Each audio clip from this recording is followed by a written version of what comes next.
Assalamualaikum. Unique মামিজ কিচেনৰ সকলোকে স্বাগতম। তো আজি পবিত্ৰ ৰমজানৰ মাহ। আজি আপোনালোকক এটা মাছৰ আঞ্জা মই দেখুৱা বহুত দিন মই আঞ্জা বনাই দেখুৱা নাই। গতিকে মাছ মই ভালকৈ চাফ চিকুণকৈ ধুই লৈছোঁ। ৰমজানৰ মাহতে মাংসত চাই বেছি মাছটোৱে ভাল। সেইকাৰণে আজি মাছৰ চব্জি অলপ বনাই দেখাম। আহক এই ধৰণৰ বনাওঁ। বেছি কথা নকওঁ, পাকঘৰলৈ গুচি যাওঁ। প্ৰথমতে 1 চামুচ নিমখ দিছোঁ। নিমখটো আপোনালোকৰ অনুযায়ী দি ল'ব। মই দি লৈছোঁ জলকীয়া গুড়া 2 চামুচমান, 1 চামুচমান জিৰা গুড়া, তাৰপিছত দি লৈছোঁ হালধি 1 চামুচ গুড়া, ধনিয়া গুড়া 2 চামুচমান দিছোঁ। এইটো হ'ল মাছৰ ধনিয়া গুড়া, এইটো ৰান্ধনি ধনিয়া বুলি কওঁ। এইটো হৈছে মোৰ নম্বৰ 1ত আছে। এইটো দিলে বহুত ভাল লাগে। এইটো মই গোটা আপোনালোকক দেখুৱাই দিছোঁ। এই বস্তুটো এইটো ৰান্ধনি বুলি কওঁ, আমি ৰান্ধনি জিৰা বুলিও কওঁ। তো আপোনালোকে কি বুলি কয় নাজানো। তো মই ইয়াত দিছোঁ ধনিয়া কাটা ধনিয়া, বিলাহী অলপমান দি লৈছোঁ।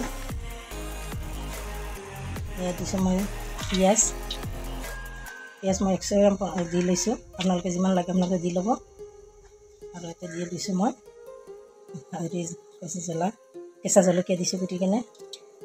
মিঠাতেল দি লৈছোঁ, এইটো বেহাৰৰ তেল দি কিনে সকলো মই মিক্স কৰি আছোঁ।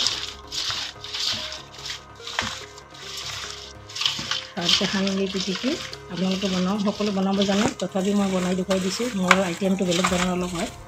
মই ভাজি নলওঁ, আপোনালোকে ভাজি ল'ব পাৰে। ভাজি ল'লে এইটো ভিটামিন নোহোৱা হৈ যায়, সেইটো কাৰণে মই ভাজি নলওঁ। 5 মিনিটমান সময় মই ঢাকি থৈ দিছোঁ। তাৰপিছত কেৰাহীটো মই বহাই দি লৈছোঁ, গৰম হৈ গৈছে। মই আগতে অলপ গৰম কৰি লৈছোঁ, গতিকে তেল দি আছোঁ।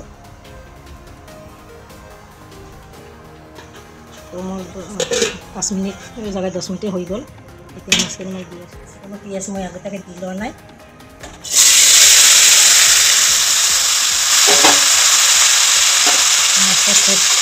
লৰাই ভাজি ল'ম। মই এই ধৰণে ভাজি, মই মৰমৰীয়াকৈ নাভাজোঁ।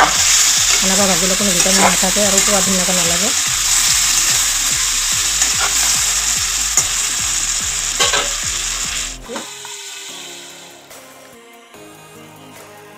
অলপ পিছে তুলি মই এতিয়া লাগি দি আছোঁ, মই ভাজি লৈ আছোঁ। ঠিক এনেকৈ ভাজি ল'ব আপোনালোকে। এনেকৈ একবাৰ বনাই খাই চাব।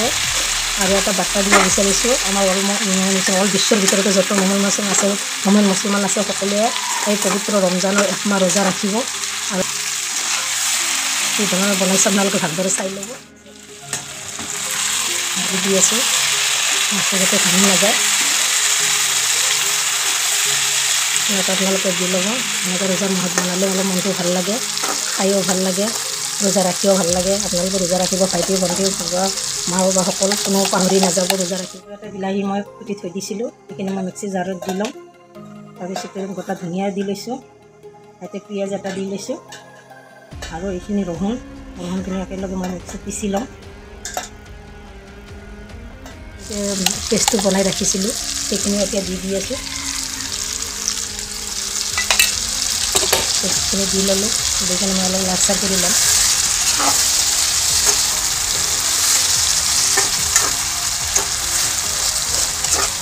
কোনো ৰোজা পবিত্ৰ 1 মাহ ৰোজা ৰখাৰ কাৰণে কোনো অৱহেলা নকৰিব। কিয় কাৰণে আমাৰ এইটো পবিত্ৰ ৰমজানৰ মাহ, এইটো বহুত ফজিলতৰ মাহ, এইটো সকলোৱে জানে। তথাপি মই একবাৰ কৈ দিছোঁ, আপোনালোকৰ যাতে ৰোজাটো পাহৰি নাযায়। 1 মাহ সকলোৱে যাতে ৰোজাটো ৰাখে। হোৱাৰ কাৰণে একেলগে গৰম পানীখিনি দি লৈছোঁ,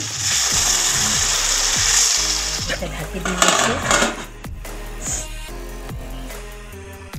মই আৰু ঢাকনটো খুলি চাওঁ কিমান পৰ্যায় হৈ গৈছে। হৈয়ে গৈছে। মই অকণমান জোলকৈ ৰাখিম, আপোনালোকে একেবাৰে শুকাই দিবও পাৰে। এতিয়া মই অকণমান নিমখটো চাই লৈছোঁ, গতিকে এতিয়া মই নমাই দিম।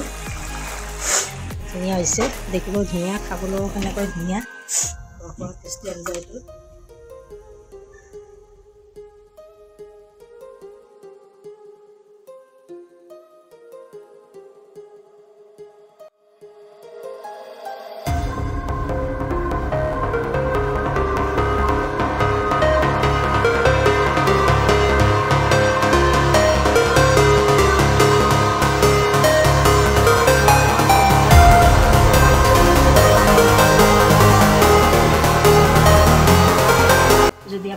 কাৱৈ মাছৰ চব্জিখিনি চাই ভাল লাগিছে লাইক কমেণ্ট শ্বেয়াৰ কৰিব ছাবস্ক্ৰাইব এটা দিব পাহৰি নাযাব অহাত আৰু নতুন এটা ভিডিঅ' লৈ আহিম আজিৰ কাৰণে ইমানে আল্লাহ হাফিজ